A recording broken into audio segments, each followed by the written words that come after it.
Hey, what's going on, everybody? It's Michael Daly back with the Real 1% podcast. And today we got another veteran turned entrepreneur, successful entrepreneur with several routes of business. I only thought he had one or two, but it's been a couple years since we last connected. And he's actually got four businesses going on right now. My main man, Doug, we met in Pakistan contracting for a company. And now he's in Texas, and he's a successful entrepreneur. He's an Air Force veteran. He was a F-16 crew chief, and he's got some great stories of transition. And that's looking forward to talking to him today. So, Doug, how you been doing, man? I appreciate you joining us today on the show. Hey man, thanks for having me. Yeah, I've been doing good, man. Just enjoying the winter weather here in Texas. I'm sure you're doing the same out there. Yeah, not bad. Like 70, 80, right? Yeah, we were 70 this week, but I'm about to actually head home to Utah for the holidays, so it's gonna get a little frigid out there. You going skiing or snowing? Or Uh, snowboarding, snowing. What the hell am I talking about? Skiing or snowboarding, bro? What the hell? uh, Probably not. We're gonna be doing quite a few things with my family. I'm going like an hour north of Salt Lake to hang out with my sister for a night or two, and then I'll be coming back. I'm only gonna be in town for 4 nights, so I don't think I'll have time to do that. When you headed to Reno? But That's an inside joke, y'all. But yeah, that's an inside joke. But nah, dude. Hey, appreciate you coming on the show. I'm excited to hear about what you've been up to these last couple of years. I know you filled me in a little bit, but for all the listeners out there, someone from Utah, what made you join the Air Force, man? um, growing up as a kid, I wasn't like a gung ho military guy. It wasn't something I thought I was gonna really ever do. I mean, I always had respect for the people who joined the military, but it was never a route I'd really even considered. I kind of was just gonna do what everyone else was doing, and what they do in the movies, just go to college after high school and get a job. So I tried that. I think I was a little mentally immature at the age of 18, 19. I wasn't ready to go to school. I didn't know what I wanted to do. So, and I didn't even have money to pay for it. So I took out student loans. By the time I was 21, I'd tried 3 different schools. I'd failed out of 2 of them. And ended up coming home to Utah and was just working a lame job going to Salt Lake Community College, and just felt I didn't have a sense of direction. I didn't know what I was going to do with my life. It was like kind of the first time it was starting to occur to me, like, all right, I got to do something, and I was kind of just partying and doing what you do at that young age, just turned 21. And so I went and saw a Navy recruiter.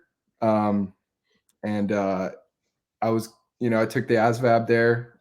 I was going to maybe do the nuke program, but my uncle was a major in the Air Force, and he kind of like broke it all down for me. And then I started taking it more serious, and then went and saw Air Force recruiter, and then heard about all the benefits. So I was all in. I think initially it was looking for a sense of direction, but then I just saw all the benefits, and then going through basic, I definitely got way more of a sense of that, So when you're like going to, what was the best school you went to out of the three? Did you go out of state when you're going to Yeah. those three schools at first? Where'd you go to?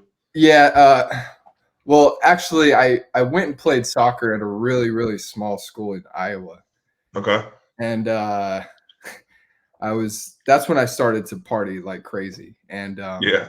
me and my buddy got in some trouble with drinking, and we got kicked off the team. And Damn. How'd you feel when that happened, dude? Because honestly, like that shit's pretty tight to go to school and get it paid for and play a sport that you love to do. So I'm sure that you were loving. You wouldn't have gone if you wouldn't love soccer. So obviously you love the game. But when you did that, like, how'd you feel? Man, it was honestly the hardest part was trying to tell my parents about it. Damn. That was it, like, because I was calm, like, well, I'm gonna finish this semester, but then I'm not gonna go to school here anymore. I was really bummed, man. I was bummed. I mean, I was definitely, in my prime of my talent. I was pretty good back then. And me and my roommate actually went and tried out at a different school, and we both got offered some scholarships. But my best friend from back home called me. He was like, "Hey, man, let's go down to this party school." Well, it was the party school of Utah, at least. And Yeah. so I was like, all right, pursue soccer some more or go party. and I was 18 and 19, having a great time partying. So I decided to go party, which I kind of wish I would have pursued the soccer. But anyways, so yeah, I went. It was in Iowa first of the semester. Then I did a year in Southern Utah to school. It was called Dixie State at the time. Okay. And then flunked out of there, man. That was bad. That was Yeah. bad. Too I much should have been- partying all day, robbing noodles and shot 25-cent shots and that's shit. exactly right, man. Working at Arby's, you know, Damn. I just wish I would have went to just work, not go to school, you know, because I wasn't ready for school. I didn't know what I wanted to do. So I was just taking out these student loans, but also had to work to pay for rent. So, you know, it was just overwhelming, and I wasn't mentally mature enough. So yeah, then I flunked out of there, ended up going home to Salt Lake, went to community college for a couple semesters, and still doing student loans, like having no plan on how to pay for it. You know, it just felt like a waste. So Yeah. So Did you ever try to get back out there for soccer when you went to the other schools, or were you kind of like over it? You just got into the party mode? Yeah, I Dixie State did have a soccer team, and I think I went as far as emailing the coach, and then never. I just party mode, pretty hardcore after that, man. I feel you, but dude, you came. I mean, fast forward all those years ahead to now, you're fucking killing it. So I mean, that's the life of an 18, 19 dude. Yeah. When I went to go visit my friends at Florida State, dude, and I was already like an E5, a young E5 sergeant in the Army, dude, they were fucking had no food. They got minimum wage jobs. They're excited to go out to the club because, hey, it's flipping Tuesdays, which means if they flip a coin, a quarter, if you call it right, you get a free shot. If not, it's 25 cents. That's what they look forward to. I'm like, dude, I'm getting like a couple $1,000s a month and I got my own place already. Like, never mind. You know, we went out one night. It was St. Patrick's Day, and I actually fell out, dude. I couldn't make it out. Like, we went to the bus stop to go downtown, and I just fell backwards, dude. They had to carry me back to the rooms, the apartment. And meanwhile, dude, in Tallahassee, Florida, I'm in one room. The next room, they had like a 4-bedroom apartment. The next room got robbed, bro. PlayStation 3 gone, all that shit. I'm like, dude, this is way different than what I'm used to in the military. So I'm sure you got stories for days in the college world, but that's something that you got to experience what college is like, and then you said, you know what, this isn't really for me. I got to get out of here, dude. So yeah, I mean, I definitely enjoyed the partying, of course. Yeah, right. Like if I could do it all back again, and what I would tell like an 18-year-old who was in my position that didn't really know what they wanted to do and didn't have anything figured out, I would say, you know, leave home and go experience a different city or something, but just work. You don't have to go to school. Don't feel that pressure, you know, just go figure out what you like, you know. I mean, there's no rush to your degree. I mean, I still don't have mine. I'm pursuing it now, but now I'm in the position going to school. Now I'm way more prepared to learn, and I want to learn, and you know, I'm specialized in something, so it's night and day going to school. But and you're also getting paid to go to school, and the school paid for. So when you have the benefits of the military, it's a little bit different. And a couple of years of age and maturity, you're like, oh, dude, this is not that bad. Meanwhile, everyone else is taking out loans or complaining about not having money. Meanwhile, you know, you're getting paid, and we'll hit on that in a little bit. So So when you went to go to the Air Force from your uncle and stuff like that, did you get the job? Did you get to be a crew chief off rip, or how'd that end up going? So actually, I wasn't sure what I wanted to do. I mean, to be honest, I didn't really know anything about the military at the age of 21 when I first went to the recruiting office. Like I knew there's officers and enlisted, and that's about my extent. So they started talking to me about jobs, and I was thinking about it, and I told my uncle, I was like, hey man, I think I'd want to be a pilot. You know, I always thought that would be cool. And you could transfers to the civilian world big time. So I was like, yeah, I'd want to be a pilot. He's like, well, you'd have to be an officer, so you'd have to get your degree. And I was like, oh, okay. Yeah, I know. And I was like, okay. He's like, but that's okay because you get free school while you're in.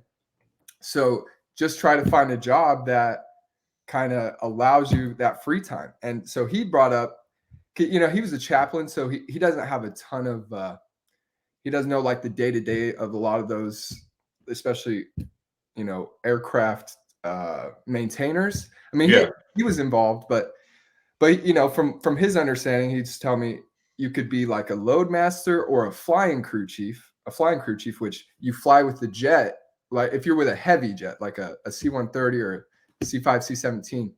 Okay. that's your jet and you fly with it everywhere you go. And he said, there's a lot of downtime while you're flying and you'd be able to do a lot of your homework while you're flying. I was like, okay. So in the meantime, I'll learn a lot about aircraft and I'll get my degree and then I'll be a pilot. That was kind of my idea. So he told me a bunch of different career fields that would kind of assist that. Yeah. And crew chief was one of them. So I told the recruiter, hey, I don't want to be anything except this. It was like load master, crew chief, a couple other things. I was in depth for like 6 months before something finally came up. And then it was tactical aircraft maintenance, which I didn't even know what that meant. But it turns out it was fighters, which Okay. you contrast fighters versus heavies in the Air Force, completely different like pace, like fighters are high speed. We need this now, like you're always on the clock. You're working 12s. Not saying that heavies aren't, but it's just a little slower pace. The jets go up, they're up for hours at a time, so you could be sitting around waiting for a jet. F-16 is like a 1 hour flight and you got to be ready, refuel it, get ready to fly a couple hours later. So with that being said, turns out the F-16 crew chief, you don't really have a lot of time to go to school. Damn. Well, that goes back to saying that having a chaplain doesn't really know the day-to-day life of a crew chief or whatever, but he still gave you solid advice, and you said, still got a badass job. So you got it. Go ahead. I'm just saying, sorry, I'm grateful either way.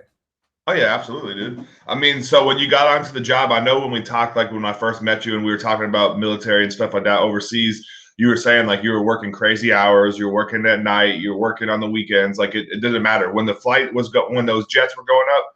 If you're the crew chief, you needed to be there, right? So like your schedule's not like you're like almost like food service, dude. Like you don't MPs, cooks, fighter jet mechanics, and crew chiefs. Like you don't work normal 9 to 5 or PT this time. You know what I mean? Like you got an up in the air schedule. How'd you like doing that? Did it matter to you, or did it wear on you? How was it for you? I loved it, man. I'll say I don't mind busting my ass and working a 12, 13-hour shift if you got a good crew. If you're working with cool people. The thing I miss most about the military is the people. Like the relationships you made. You can just relate so well with everybody. Make really deep friendships. So especially in Korea, man. Like I was in phase, so we didn't have the craziest hours, but sometimes we'd have weekend duty, we'd have exercises. But yeah, the life of a F-16 maintainer is your schedule is built around the flying schedule, and you're there until you fix it. So like for example, you come in and there's like a pump failure or like an engine swap. If you're on swing shift, you got to finish that job. You got to before you can go home. And after you do the maintenance, you got to go sign all the forms, which takes, another hour or two. But I do love that, man. I like the high pace. It feels, you're working long hours. It feels like you're making a difference. I would prefer a job like that compared to working a regular 9 to 5, Yeah. So you got in the Air Force. What was your outlook on staying in? Did you say, hey, I'm doing this for my one contract, or did you have an open mind saying, hey, I might re-enlist? What was your take? Going in, I was open to either. I hadn't committed. I wasn't getting in saying I'm going to do 20 years, but I was open to the idea, especially during basic. I was definitely leaning more towards staying in 20 because, they get you to just feel like a patriot, while you're in basic. Yeah. So, coming into tech school and getting to my first duty station, I was pretty gung-ho about the military. And I'll say over my enlistment, I really started to get traction with making a good career. In Korea, I got Maintenance Professional of the Year, which is one of the biggest awards you can win as a crew chief. I got it at the squadron, at the squadron level, not the base.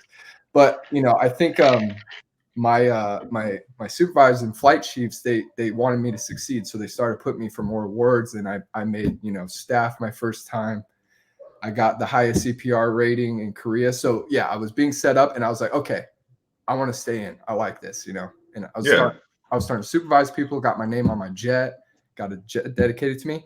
And on top of that, the F-16 maintainer is a critically manned job. So that means there's a re-enlistment bonus attached to it. Yeah. And so I was like, you know how it is.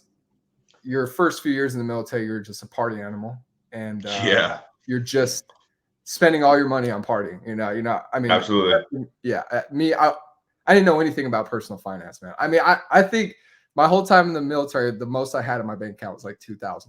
Like that was the most I had. Yeah, you got to go to the mall. You got to go shop. You got to buy a new outfit. You got to go out to the club. You got to buy that bottle. You got to get that car with the 20% interest. Yeah, that's Exactly. life of a junior enlisted soldier, man. Yeah, Right? exactly. Yeah, and I played that. I mean, I even took it to the point where I was going to the BX to get. I'd buy when I had no money living in the dorms. I'd buy with my military star card. I'd buy a Visa gift card. Oh damn! So you can go use it somewhere else. Yeah, so I can use that at the bar, but I put it on my star card, get the Visa gift card, then I could go spend it anywhere else. But anyways, sorry. So now you get it. So the re-enlistment bonus, was pretty attractive. I was like, oh man. So if I how much was it? 40, 50? I can't remember. It was not 40, 50, maybe like 10 to 20, something. Oh, that's still a good lump sum. So for doing 6 years, right? Because the more years you do. So I had already submitted the paperwork. I said, all right, I'm going to do 6 years. I'm going to re-enlist. Me and my buddies wanted it. I was in Florida. I was stationed at Eglin. Okay. And I was sick of it because it's slower pace there. I wanted to go back to Korea where everything was just way faster pace. And, overseas, it's just different, like yeah. Build different. Did you want to go back to Korea because it was fast paced, or did you want to go back because you could party all night? Which one, dude? I wanted a little bit of both. I wanted to work hard and play hard. That's fair. So I mean, Eglin was just like I was not working. I mean, some days you'd work pretty hard, but most days not really. It's a test base, but I'd play hard too. So I mean, but I just love that fulfillment in Korea and building those connections, man. Overseas bases assignments are just awesome. But anyways, yeah. So I was going to re-enlist and try to go back to Korea. Okay. And me and two of my other buddies put in for it, and only one of us got it. And then the other two of us actually ended up getting out, just because. Well, sorry. Let me stay focused here. Are you good? Go ahead, dude. I would have definitely re-enlisted if I would have got my assignment back to Korea, but the fact that they didn't give it to me, well, it was a mix of that, and then I got hurt. I told you I'd really jacked up my ankle bad, and I had to get 3 surgeries within a month. Okay. Yeah. And right before that, I had a lot of momentum for my career. I was doing really well. I just got put in for maintenance professional of the quarter. They're trying to get me to do maintenance professional of the year again. And so I was like, and they gave me my jet, and then I jacked my ankle up. And this was like 3 months before I was going to get out. Well, before my DOS.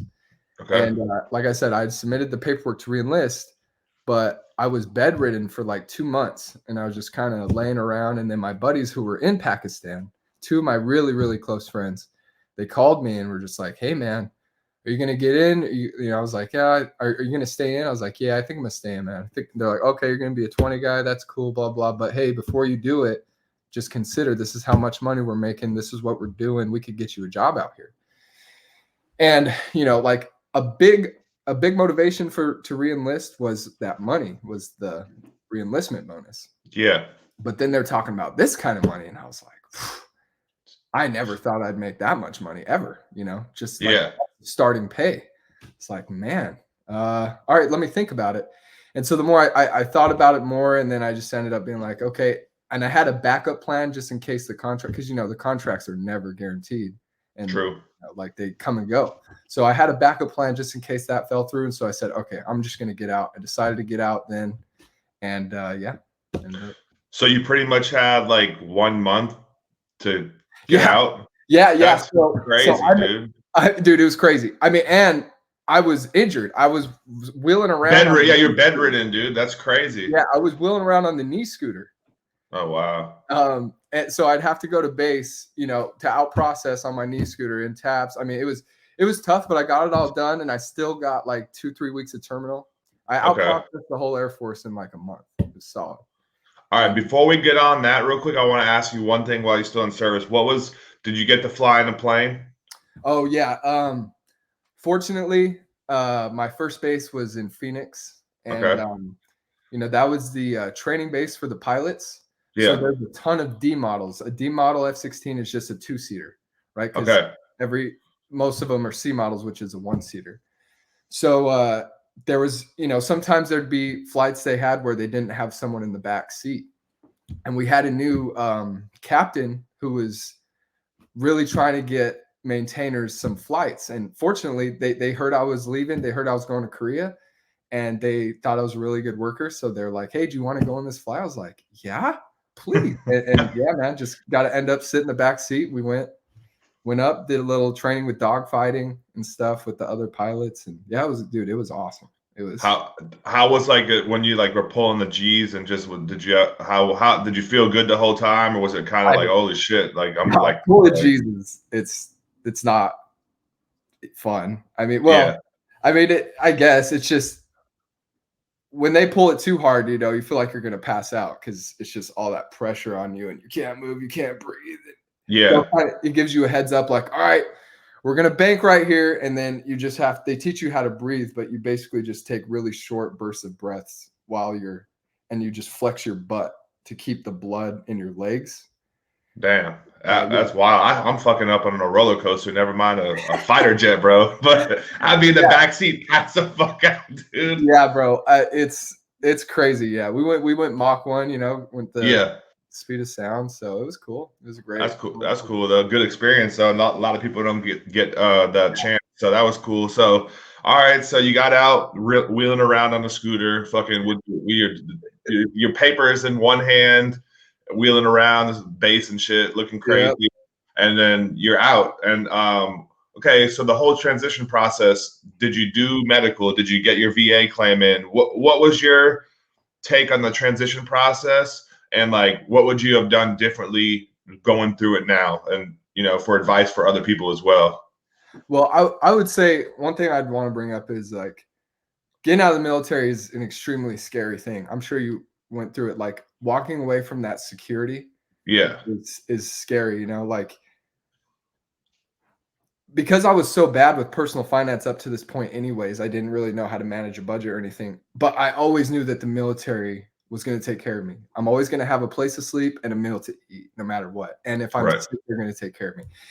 Leaving that and just going out to the world to fend for yourself again, it's just a scary thought. But anyways, going through the out processing, the whole process, I got out process medical good. I did do the VA claim. They actually walked me through it because I didn't even know what I was doing. Okay. The VA lady came during PAPS and was just like, hey, make sure you do this, make sure you do this. And I just like followed on the checklist, ended up getting a meeting with her, and she reviewed the medical records and was like, oh yeah, like especially with your ankle, your back, and your knee, you definitely could be, and my hearing's terrible too, being around F-16s. But yeah, I would, dude, the experience was really good, like especially getting it all done within a month, because usually people start doing it 6 months out. I have no complaints. Everyone was pretty helpful, and yeah, it worked out really well. Did you have a contracting job already set in stone when you, like, in that month after you talked to your friends? Did you start trying to get on board, or how'd that go? So that I remember having the interview. I was on base in a parking lot in Florida. So I had the interview while I was in still. Okay. And it was up in the air though. They're just like, all right, we're going to let you know. And I had gotten out and I still hadn't heard back, and I was starting to get nervous. They're like, well, no, we're probably going to bring you out. It's just we have to wait for your visa to get cleared and blah, blah, blah. I was like, okay, so I pretty much have the job. I felt a little better. I went and got a job at Avis. Just like car rental, or no? What, a car? Like car for cars? Yeah, okay. Changing oil. That was terrible. Damn. That was like the worst job ever. And I was getting paid like $8 an hour. I was like, what am I doing?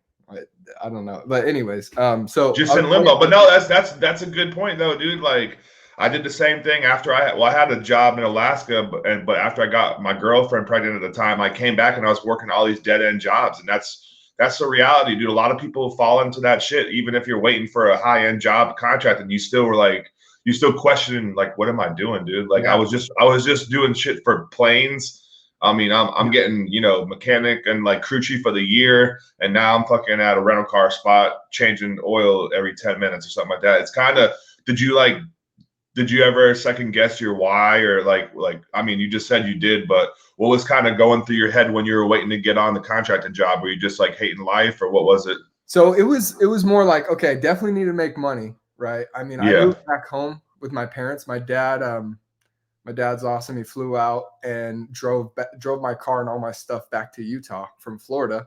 Oh damn.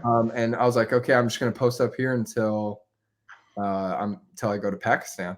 So I was like, okay, I got to get a job, and I'm like, all right, I'm pretty mechanically inclined at this point. I like doing mechanical things, so maybe I'll just. And I wanted to learn about cars. I wanted to be able to fix cars, so I was like, okay, let's just go. I'm gonna go try and work at a shop, and I found Avis. I can't even remember why I ended up choosing that, but it's like the first job I applied to and they hired me. So I was like, okay, yeah, I'll change. And it was the worst thing ever. All I did was change oil. I didn't learn anything. I wanted to learn more, like I wanted to deep dive into how a car worked because I'm not too familiar. I know how a jet works, but I'm not too familiar with a car.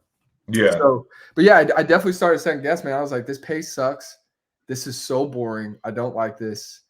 And I'm just sitting here waiting to get told when the contract's going to start for me. And yeah, it was tough. I ended up quitting just because it was just so unfulfilling and I did not enjoy it. And I just started driving for Uber. And actually that was way more enjoyable, working at your own time, making close to the same amount of money. So Yeah, that's not bad. I mean, you're doing something. At least you're talking to people and not just dropping oil pans all day. So I mean, that's cool. I mean, yeah. so you got on. Then you after Uber, you finally got on with contracting. Pretty much waited a little bit longer, and then got pulled over. Yeah, and it was only about 3 months. I got out January 5th, and I was out there by end of March. So I guess it was like 2.5 months. And you stayed over there for a while, dude. Like you were there for a couple years, right? Yeah, well, I mean, I went over there kind of really not knowing what I was getting into, man.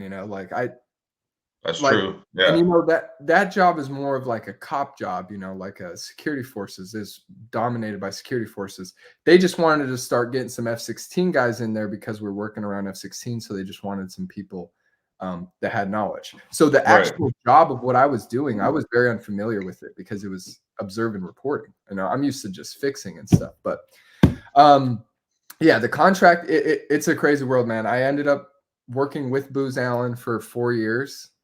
But I wasn't over in Pakistan the whole time because COVID. We got like a year and a half break. Yeah. Which was the greatest thing to ever happen to me, I'd say. But and I hate to say that because I know COVID affected a lot of people negatively, but COVID worked out pretty well for me, I'd say.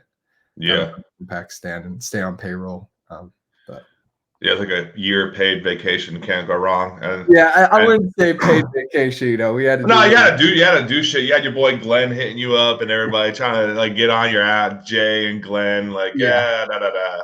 Yeah, But man. yeah, I mean, that's probably. So go ahead. I would just say, man, I'm just thankful for Tibbs. He kept me on there. Like I was originally a security analyst. Yeah. But when they cut the contract down, oh, you were waiting to come out, right? You had already got hired or something. Yeah, I got put on like after you. I like got put on. I think like in February or something like that, and then we end up leaving out in like March or something like that. So like a little bit before, but. Yeah, man, that was like because I knew Robbie, dude, and I called him when I was in Africa, and he was showing me his setup, and I was like, I couldn't fucking believe that they had cooks over there. I was like, dude, this is crazy. I'm over in Africa, like working my ass off, in Dubai, working my ass. Big. Usually, food service is huge operations; they're not so small. But dude, I just visualized myself in there, and I always kept in touch with Robbie. So shout out Robbie, shout out Tibbs, everybody, because I like. It just was short lived for me, but that's a whole nother story. But yeah, that's when I got put on during like COVID, right before you guys went back over. Then like me, you, like a couple of us went over and we made it happen. But that's where we linked up at, and you guys were already there for a while. But that's kind of like a hidden gem, man, to say the least. But yeah, well, and like I was saying, man, I was originally brought on as a security analyst. Yeah. So from March till about I was security analyst. Gosh, security analyst for about a year and a half. Yeah. And then Tibbs, he's a site manager. He pushed for me to do facilities, which, when I was working, I was a facilities manager, because I was one of the only guys who would volunteer to do facilities work on the weekend. So I kind of had an idea of how it worked, and there was no other person to fill the role. So Tibbs actually got me in that position, man. And it was, like I said, I'll be forever grateful for being able to stay on that contract, because that was when my businesses were starting up. So I got to be home instead of being overseas, and 12-hour apart. It's kind of hard to support the business in its new years, so it was the greatest thing. What made you want to get into business, and which one did you start first? So when I first got over to Pakistan, man, like I said, I had no idea about personal finance. I mean, I went over there negative like $60,000, like if you look at my net worth with all the debt, the student loans, my car, and actually how much cash I actually had, I was like negative 60,000. Okay.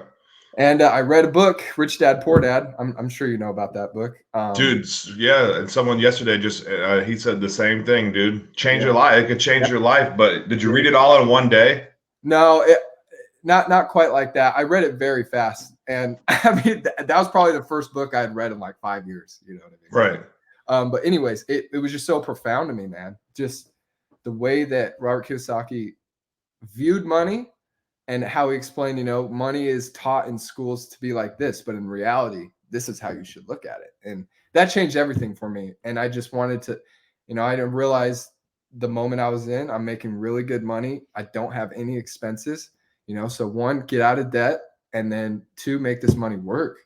Absolutely. What made you read the book, dude? Who did someone tell you about it? How did I read it? I think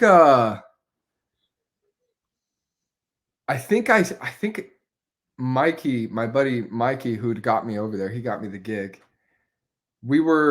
He'd put me on a podcast or two, and they would always talk about how Rich Dad, Poor Dad influenced their life, So I was like, okay, maybe I'll give that a try. And yeah, once I read it, I never looked back really. I was like, okay, I definitely want to be in business. I want to be in real estate. I want to invest, especially how he breaks down where you save the most in taxes. You got to be investing and in business. That's where you're not going to really pay much taxes. That's what really appealed to me. So I started to get, like as much education as I could, especially about real estate. When I first learned about this, I was really heavy into real estate, and I wanted to, being over in Pakistan, I just wanted to like be back and start buying and get hard money and do whatever, Yeah. So that was kind of like my primary aim, but just so happened my cousin at that same time, he was living in California. He had just got his master plumber's license, and we were just kind of chatting. I was like, hey man, what if I like fund the business, and you work, and I'll support you like administratively. I knew absolutely nothing about business at the time. Absolutely like zero, nothing. But I just knew what I read in Rich Dad, Poor Dad, and I figured we could figure it out. Now there was a big learning curve, man. There's a lot of stuff you got to learn to be operating efficiently in a business. So there's a lot of headaches and stuff, but we pushed through it all, and just started learning more and more. And then I ended up, so we started a plumbing company in LA, and we had a lot of really good early success. Learned a lot. That company was going. Then I ended up purchasing a triplex in Salt Lake, with the VA loan. That was awesome. Putting zero down, and it just started cash flowing like crazy. Well, it was cash flowing crazy by the end of it, but I actually lived, it has to be your primary residence, obviously. So I lived in the back unit for about 2 years, but it was free rent, or free mortgage. They were paying for my rent. So, so I started that, and then we ended up moving the plumbing business to Utah, and my partner Troy moved out to Utah. His brother moved out too, and we're really operating at a high level right now out in Utah, man. We learned all the mistakes we made in California, didn't make them again in Utah, and just we're having a lot of success. That's awesome, dude. And even you were killing it even a couple of years ago when we were all overseas. So I'm glad to hear that you're still killing it. And dude, that's good, man. Like you use that VA loan, got that triplex. Those are like hard to find in Florida. But Yeah. I'm glad you found it. And it's like people just don't know the power of the VA loan, dude. You know what I mean? Like what made you say, shit, I gotta get on this? Did you talk to others? Did you talk to your friends again? They said, yo, you use your VA loan because that was your first time using it, right? First time buying something? Yeah. Actually, I learned about it in the book. Man, I'll tell you, I didn't have really any mentor for any of this. Like, really, you were my first VA, a guy who knows all the ins and outs of the VA and kind of mentored me in a direction, you know. And that was a couple years down the road. But at that time, I didn't have a business mentor, a real estate mentor. I was just out there learning everything on myself. But you have so much time over there, man. That's true. Like, yeah, so definitely. much time. So even when I was riding around in the truck at work, I'd be listening to podcasts, you know. Heck yeah, dude. About real estate. And then when I'd come home, I'd just be on Excel for hours and just doing different real estate calculators, documenting different real estate properties I could potentially buy. And then I read this book called Investing in Real Estate with Zero Money. And one of them talked about the VA loan and how you could house hack. You know, I was like, oh, damn, that's a really good idea. So I'd put $0 down and then have the other tenants pay for my house. So at that point, we just started strictly looking at multifamily homes. Okay. And I found this one had been on the market for a little bit. And it was a very old house, very old. And so I put an offer on it. It got accepted doing the VA, but there were so many hoops I had to jump through, man. And I almost got deterred and I almost didn't do it because it was just like, because the VA is so, you know, they're very strict with what they're going to let. And I get it because they only want to lend to veterans buying a house that is going to be their primary residence. So they have very strict, like requirements, you know, for you to have a nice house. Right. So, I mean, there was like some zoning issue. I had to get the mayor to sign some document. There was like some safety issues the VA had problems with. And it ended up taking like 3 months to get all sorted out. And the biggest hurdle was a power of attorney because they were saying, I had to be there in person, but you know, being stuck in Pakistan, you can't just leave whenever you want. You can't just go on leave. I wasn't going to go for another couple months. So I found this clause in some military code that says if you're in a deployed location, the ranking officer can act as a notary. And so I just sent that snippet of the code to the lenders and to title, and they're like, okay. And then I got the lieutenant colonel who was overseeing TST to sign for a power of attorney, and then they ended up taking it. So shit, I wish I would have known that when I got my house because I was trying to use a VA loan when I was in Africa buying a primary residence, and they told me that I wasn't going to be able to do it. That's why you got to know this. That's why you got to do your due diligence like you did. So like that's good for you. Yeah. And Tim's told me too. He's like, nah, dude, you could have used it. I'm like, damn, dude, I work with some people. Not to blame them, you got to take the blame for yourself, dude. You can't blame anyone else for your own stuff. But some people in the real estate world just don't know like what to do with a VA loan because, for instance, if we were overseas and you said, well, it's going to be my primary residence, they're going to say, oh, you have to live there 51% of the time. Well, you're at a deployed location. So that clause takes precedence over saying 51% of the time. So it is what it is. I got an FHA loan, but I did use my VA loan for the house I'm in now, and nice. you can roll it over again and keep it going. So yeah, so it's not bad. So you got the plumbing. You've been killing that game. You did start in LA. Now you're in full-fledged Utah. You got the triplex. You still got that? No, I actually just sold it this year doing solar financing.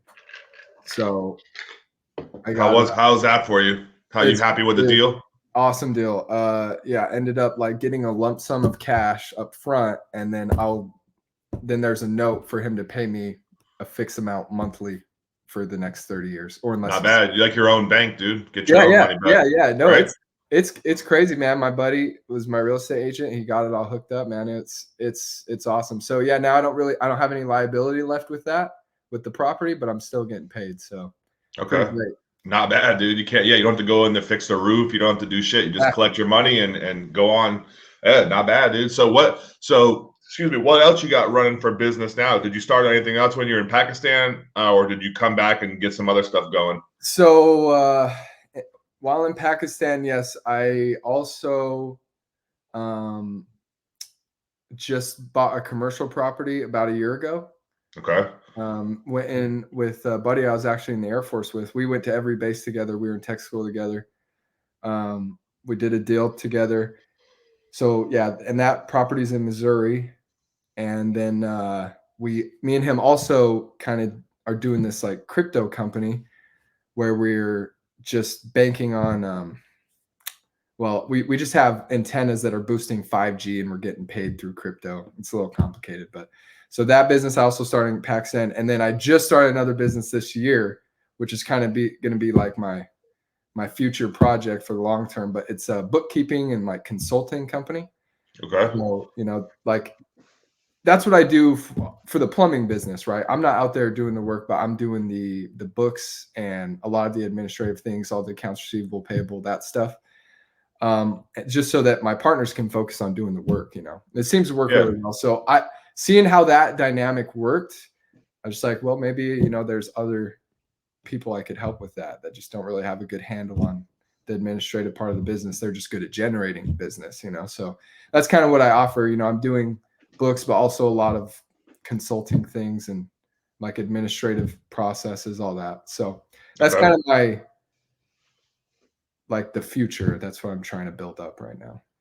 No, you got it going on, dude. You got like, damn, you got a lot of streams of income, which is not bad. You got your disability, you got your school money for going to school, you got business one, business two, business three. Yeah. Now Not they're all bad, not bro. generating crazy income, but they definitely No matter, dude. They will, they can, they can, you can grow them, dude. So you're good They're to, doing I mean, great. you got all the streams, you just got to open up the dam, Yes. open that dam up. But dude, like, looking back on your own life, man, how do you feel about all that, dude? Like when you just talked about from you didn't have no financial literacy at all, pretty much, like most of us in the world, right? It's just the honest truth. They don't teach you, and you gotta pick up books and learn and get a mentor. How do you feel, dude? Looking back and saying all that, and just reflecting on your past to now, because you're still young, you still got a lot of life ahead of you. So, what's your thoughts? Well, man, I will say like joining the military is by far the greatest decision I've ever made, and then contracting was also the next best decision I ever made. So, I don't regret anything, man. Like there's definitely different routes I could have pursued. I kind of wish I would have stuck with soccer a little bit, looking back, but I wouldn't change anything now, like I mean, even during the party phase where my life was just, like a hot Yeah. mess. But yeah, I had a great time, man. I had a gret time doing it all. I'd do it again. And yeah, the way everything has worked out, man, I couldn't be happier, man. And yeah, man. Now I feel you on the sports thing, dude. I say the same thing about baseball because it's like you just if you love sports like that and you're an athlete, you just see yourself doing that, at a high level. And then, but it's life, man. We can still play the game of life and become successful entrepreneurs and treat it like a sport. And whatever you do, just try to be the best at it, really. And if you have that mindset, you should be good to go. But yeah, bro. what other VA benefits are you using, dude? Like you're going to school. Talk about the school stuff a little bit for people out there that are got at least a 10% service connected disability. What could they do instead of working at Avis and getting $8 an hour, maybe $12 an hour now? But there's an easier way to get money and to up your skill set. Let's talk about that. Yeah, well, I mean, you're the one who introduced that to me. What was that? 3 years ago? I don't know. But yeah, I was paying for school at the time. After we came back, when we had that skeleton crew, right? Yeah. I had been paying for my school out of pocket because I was just going to Salt Lake Community College. Again, still wasn't really sure what I wanted to do. I was doing business. Yeah. I only needed a couple more credits to get my associate's degree. So I said, okay, I'll do that. I'll just pay for it. And then I met you and you're just talking about all this stuff. But yeah, it turns out 10% service connected, you're eligible for vocational rehab. And you're like, yeah, it's actually easier than you think it would be. Just put in the application and then go from there. And I did, and just kind of told them that I don't want to be in this career field anymore. I don't want to be a facilities manager. I want to pursue actually something, now I'm doing computer science because I actually was really getting involved in like computer making systems, and all my work is on the computer. So I just wanted to further my education there and see where it could take me. So vocational rehab the voc rehab accepted me, and paying the same rate as the GI Bill and paying for school, getting the BAH, man, it's a crazy blessing, man. I'm super grateful for the voc rehab. It's awesome. Yeah, not bad. It's not bad, dude. I mean, you've been going to school for a while then, dude, because you got like you've been going like what, how many years you got left? What you got left to do? Like a year or so, Dude, I've or been going to school for like 12 years.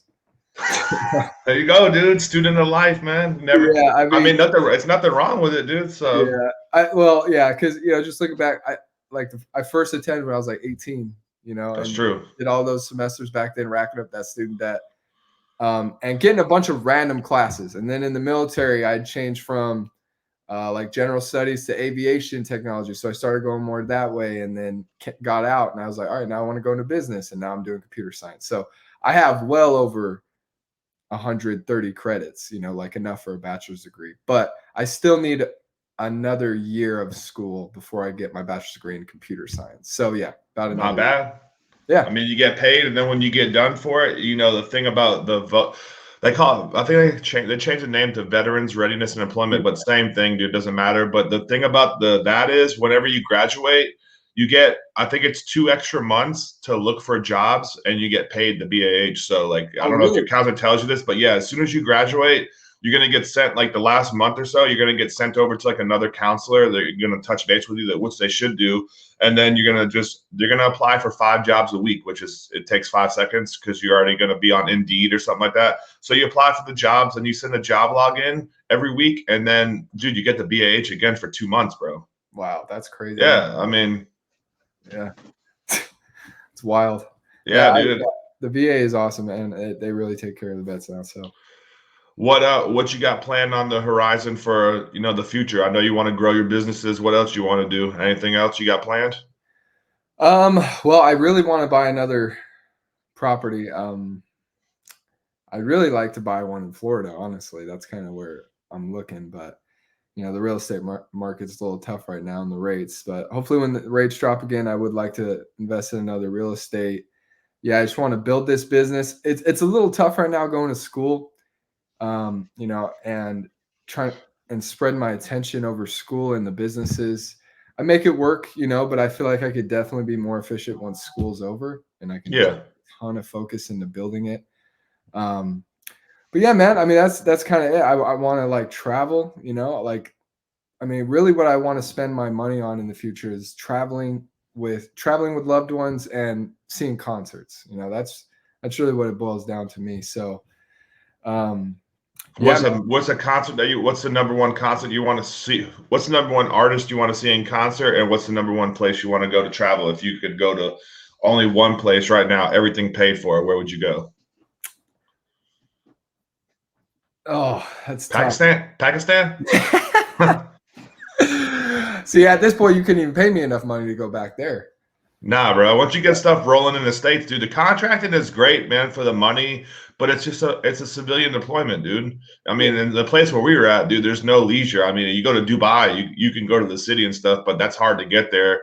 Usually you're in isolated spots. You know what I mean? Like you go to Africa, they're having a coup in Mali next door. They got a coup here. They got this.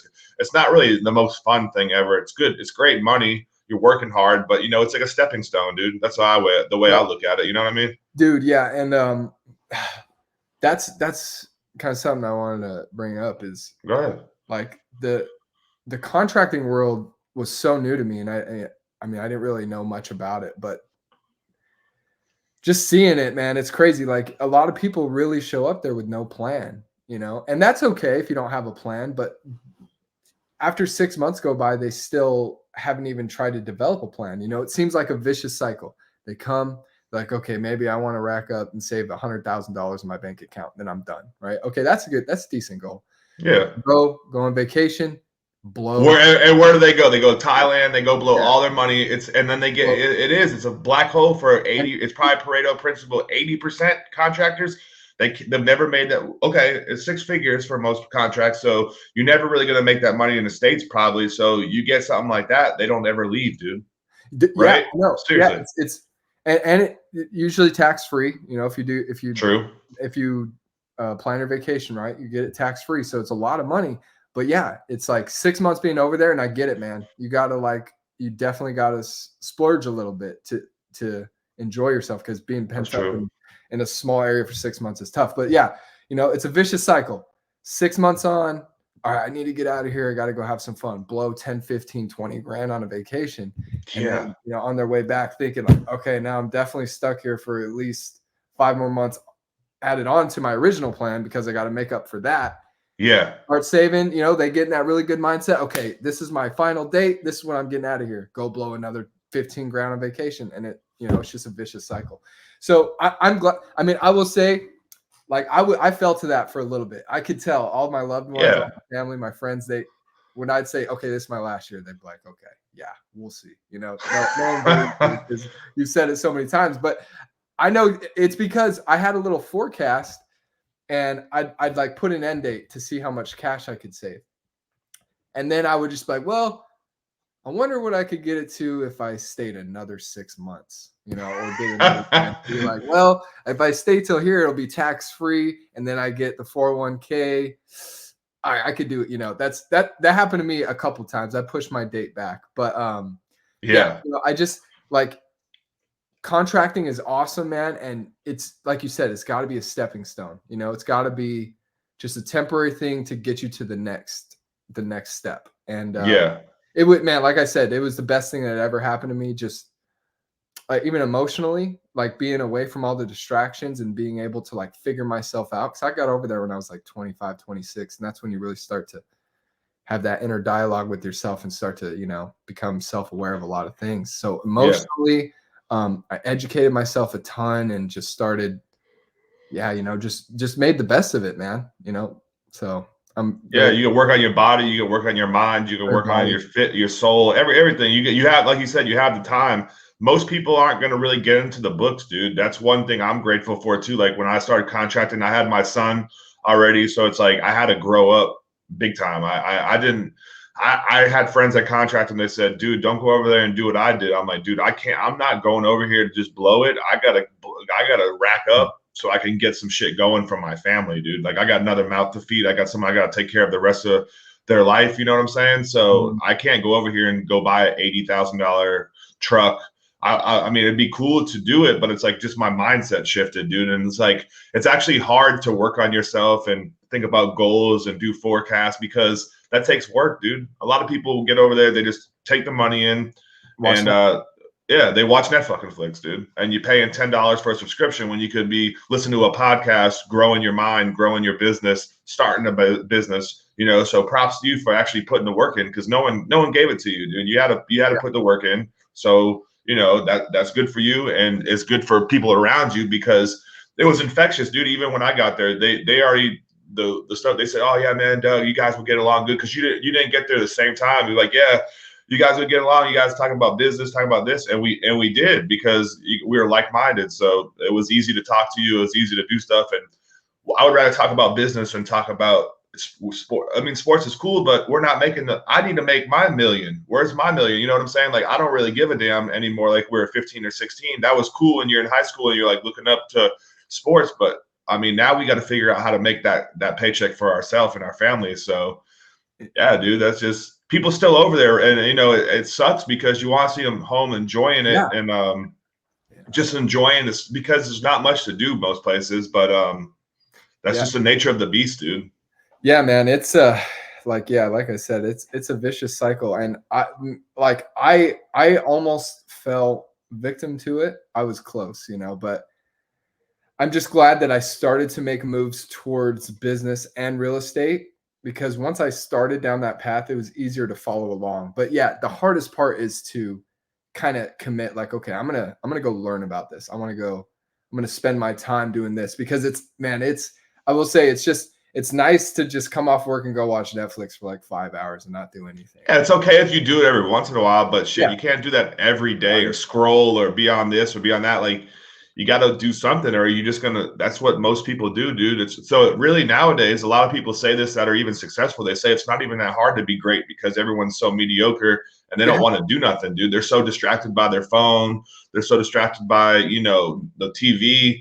And it's like, damn, you talk to a lot of people that have a lot of money, or you listen to them, and most of them never even had a television, dude. You know what I'm saying? So it's like you got to have a paradigm shift, dude, if you really want to grow yourself. But you're doing it. I'm trying to do it. So hopefully people listening are doing it, or at least take heed to what we're saying and just grow themselves to become the best version, because it's not easy, dude. It's not easy to wake up every day and read or write. Like you said, like I wasn't a big reader either, but when I got older, I was, because that's how you expand your mind. That's how you learn stuff.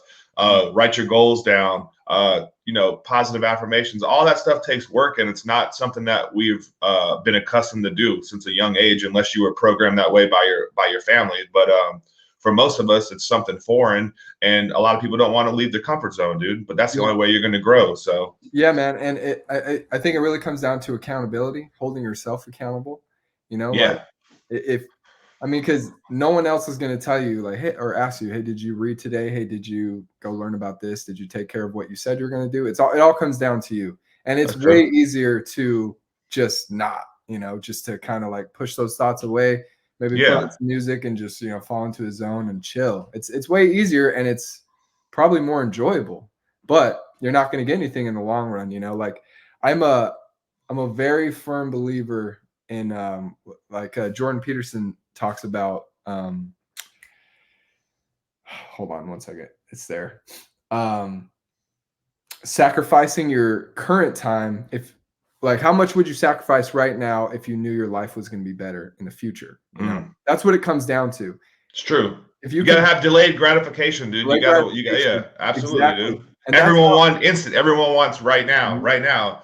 And we're all guilty of it, dude, right? We want the money now, but like, you're right, though. It's a true statement, dude. You gotta sacrifice now for the later years. Yeah, and the now is like, I'm just gonna chill and enjoy my time. But no, it's like, hey, you gotta sacrifice your time, you gotta sacrifice your attention, put it towards this, because in the end, you are gonna be rewarded, and the reward's gonna be way better in the end than it is just chilling right now. So yeah, most definitely. Yeah, once you can grasp that, man, I feel like you're just really setting yourself up.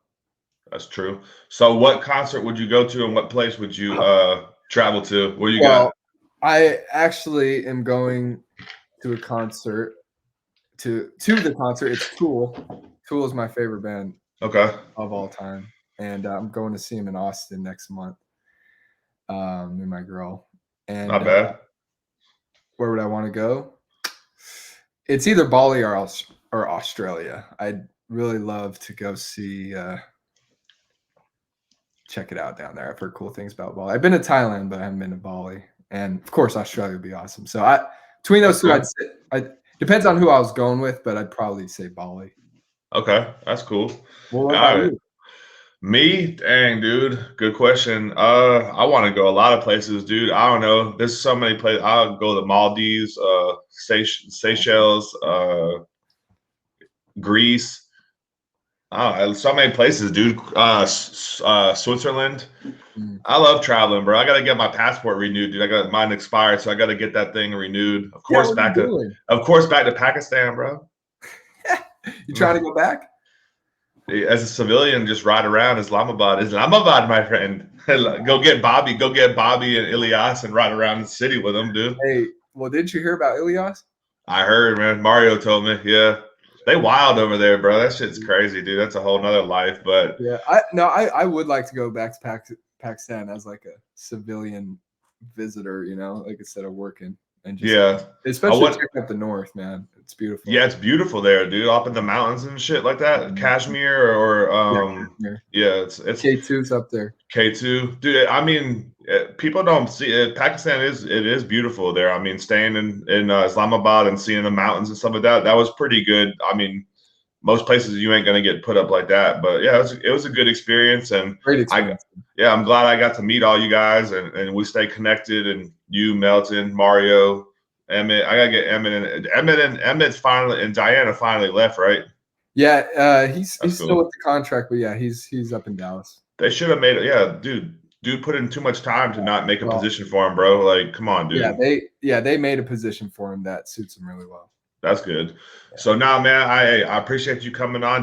Did you want to bring anything else up that we might have missed on or that we just didn't touch on today? No, man, I appreciate you having me on here and just letting me talk about myself, man. No, dude, appreciate you sharing because there's someone out there just like you, man, that may have been a soccer player, dude, that probably in the same shoes, man. You just never know who's out there that needs to hear something that you with hard work, determination, perseverance, and accountability, dude, you can change your life. And now look at you. You're like, how old are you now? I'm 30. 30 years old, dude. Got like five businesses, 5 streams of income, and you went from negative $60,000 to a positive something. And shit, man, look forward to keeping in touch with you, linking up with you in person, and getting you back on here and maybe talk more about business. And I forgot to say this at the beginning of the podcast, but it's like they said, being veterans, dude, they said half of World War II veterans were entrepreneurs, dude. Now it's like nowadays, I don't think the number's anywhere near that, but who's better for the job, dude? You were a young soldier or an airman or Marine, whatever you were. You were charged with a high task. You had a high priority task at hand. Whether you were a cook or an infantry, it doesn't really matter. You're still doing something that's going to be probably more fulfilling than working at a McDonald's or a Avis, and you can transition that stuff into the civilian world and be successful, dude. We all go through speed bumps when we get out. We both did it. I mean, you're leaving on a friggin' wheel cart. You know what I mean? Like that's kind of weird, but you're making it happen, and other people are. So hopefully someone got some value from your story. I know I did, and I look forward to shit. One day we could get some real estate going in Florida, dude. You got to get that veteran hedge fund or that veteran real estate. All the BlackRock, everybody else buying all the single family homes. Why aren't the veterans buying all the single family homes, dude? Put these VA loans together. Get on deployments. Get your money up. Go invest with your friends. You're never gonna find better people than in the military, dude. And the thing that sucks about it is, you had some probably good friends when you were in Korea, in Arizona, but everyone goes their separate way. That's life. But like, you don't have that same connection as you did when you were living in the same vicinity, dude. But yeah, I mean, there's still hope to make it happen, and hopefully the veterans can change the trajectory of just the whole 22 a day and all this other bullshit that doesn't really need to happen that's going on in the world, dude. Yeah, bro, well said, man. I agree. And yeah, man, yeah, that'd be great if I said helped a veteran figure something else out that they were looking for, man. I'd love that. I would say, especially if there's anyone that is contracting overseas listening, definitely try and purchase a property while you're over there. It's possible to go the VA way. You can get a power of attorney. You could be over there and handle everything, but make that money work for you. Absolutely, dude. Hey, where can someone hit you up if they want to get some like consulting or bookkeeping services now that you got that thing rolling? Yeah, man.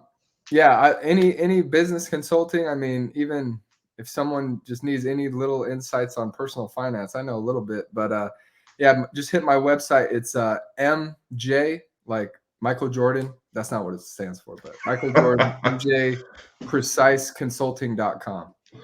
Write that down. All right, cool, man. Hey, appreciate you sharing that. And hey, everyone listening in, if you guys made it this far, we appreciate y'all listening to this episode. Hope you guys become great at whatever you do, become the best version of yourself, and y'all have a blessed day and holiday season. Thanks for joining us. Take care. Merry Christmas. Thanks for having me.